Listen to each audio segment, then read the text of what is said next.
High tech.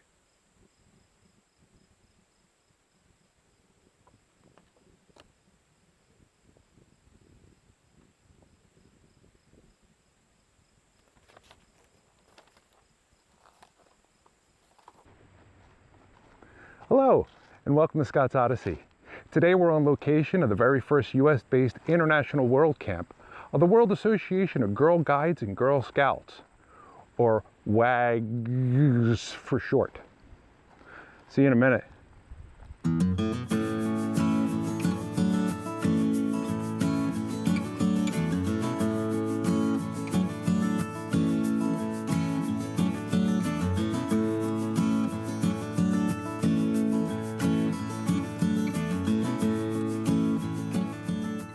Robert BadenPowell was an extremely intelligent and adventurous young man of Britain. When on vacation from school, he spent time with his brothers on yachting or canoeing expeditions, hunting, stalking, and cooking the game they would find in the wild. During the 1880s, BadenPowell was a British Army officer who was stationed in the natal province of South Africa amongst the Zulu, where he learned many scouting skills from the natives. He was later moved to Malta, working as an intelligence officer, where he frequently traveled in disguise as a butterfly collector, and he would draw the maps and plans of military installations into the drawings of butterfly wings and other assorted flora and fauna. In 1881, he published a training manual called Reconnaissance and Scouting, a practical course of instruction in 20 plain lessons for officers, non-commissioned officers, and men. In 1889, he published his sixth training manual called ODDySEEy Scouting for NCOs and men. In 1903, when he returned to England, he found that his training manual had become a bestseller and was being read by many teachers and youth organizations. BadenPowell decided to rewrite Aids to Scouting to suit a younger audience. In 1907, he had a camp to test his ideas for his book, and 20 boys attended. In 1908, the first book of the Scout movement was published, Scouting for Boys, the first of 25 Scout-related books for youth. It became the fourth best-selling book of the 20th century and an international phenomenon in less than a year. This book led to the unofficial and spontaneous formation of the Boy Scouts. The following year, in 1909, the very first unofficial Scout rally had a turnout of an extremely large number of girls.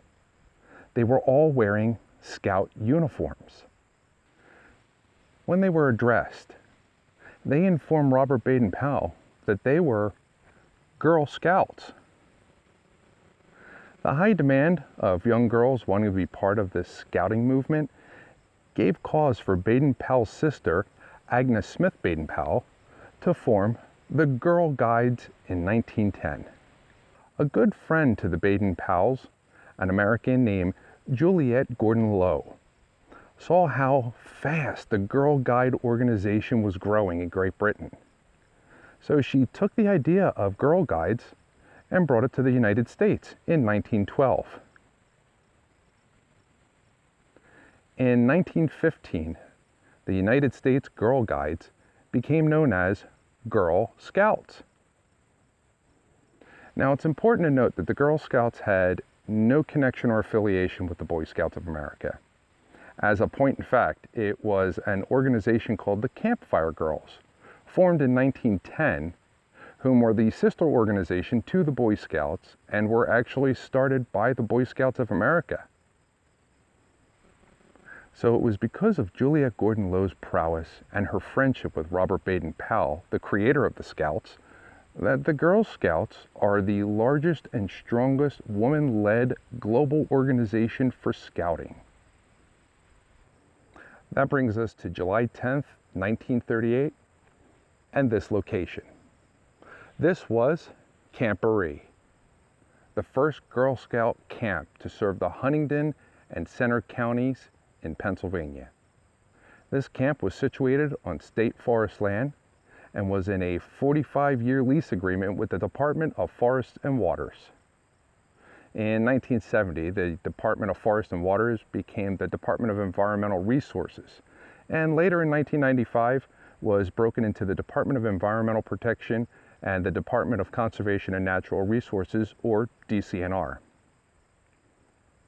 This history behind the camp is very vague. Documents and ledgers and stories are nowhere to be found, which makes this abandoned location all that more interesting. What we do know, and not by local sources, but sources from other countries, is that Camp Barree was the location of the first United States-based World Camp from June 29th to July 16th, 1947. Camp Barree was a 2-week encampment location, which means the scouts came here for a 2-week stay of scouting activities. One of the interesting finds is that Camp Barree was an exclusive site for the Gypsy Trail, a 3-week educational process of primitive living, camping, and pup tents that culminated in a 4-day trip of put your new skills to use over a distance of 25 miles. The trail was set from Camp Barree to Greenwood Furnace State Park. This particular event required 6 girls, 1 leader, a horse, and a covered wagon. The girls would spend 4 days on the trail performing camp craft skills, trailing, hiking, building and breaking down camp, fire building, food preparation, and other primitive living tasks. The reward for this trip was the coveted Silver Gypsy Kettle and the honor of being an official graduate of the Camp Barree program. The aforementioned 1947 World Camp was an event unlike any other.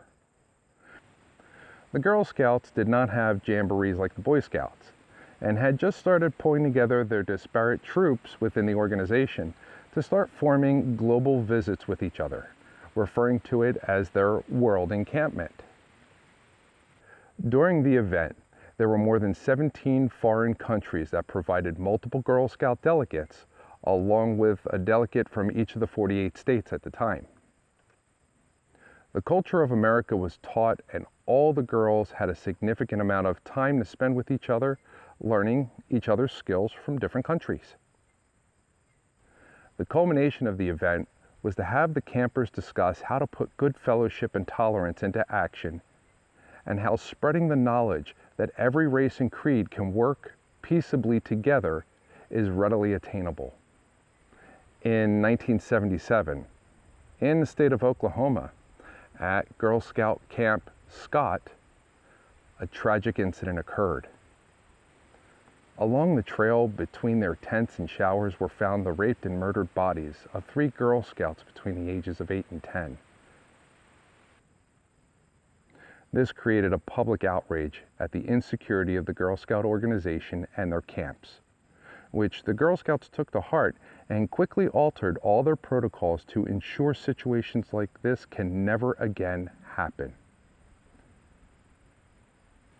This tragedy hung over the heads of the Girl Scouts for a very long time. In 1981, the state of Pennsylvania informed Camp Barree that its lease on the land was coming up for renewal. Based on other agencies' investigations, the camp was found to be a little lacking and in some disrepair that needed immediate and costly work for the safety of the girls. The combination of the price to repair private scout buildings on leased public property and the openness of the camp to public state trails became a contention point for deciding to renew the lease. The Girl Scouts of America made the decision that because of the 2 new and Scout-owned larger camps, each over 200 acres, which were able to provide more security and more events for the girls, including horseback riding, that the 20-acre Camp Barree would not renew their lease on the land, nor repair the buildings effective immediately. From 1981 to 1983, Camp Barree no longer operated as an encampment, but as a day camp. At the end of August 1983, Camp Barree closed its proverbial doors forever, and the land was given back to DCNR. DCNR immediately drained the lake and returned all of the property back to its natural environment, which is what we find here now. Because spiders. Where is he? Oh crap, I got him anyway. You see him? They're everywhere. All right, buddy. Here's your web back. Let's see. I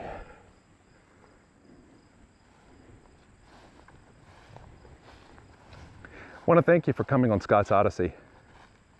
Leave me comments below. Tell me what you like or what you didn't like about this particular video. I'll try to bring you more guys like this. While you're at it, click like, subscribe, share me with your friends, share me with your family. Share me with people that you think might be interested in these particular locations that I go on, these adventures. Without you, I have no adventures. So come along on my adventure. Like me, subscribe, share me. Well, till next time.